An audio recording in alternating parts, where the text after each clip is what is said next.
หาตำแหน่งแมวแม่กัญชาแมวชาแมวไอ้กินไงเจอแล้ว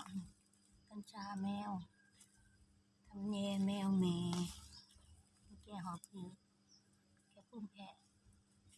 เป็นกัญชาแมวกินลงกินยา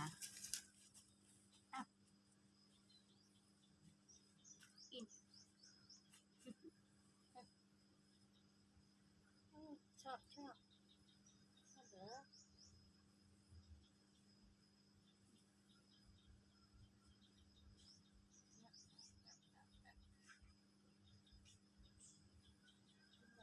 เมาชาแมว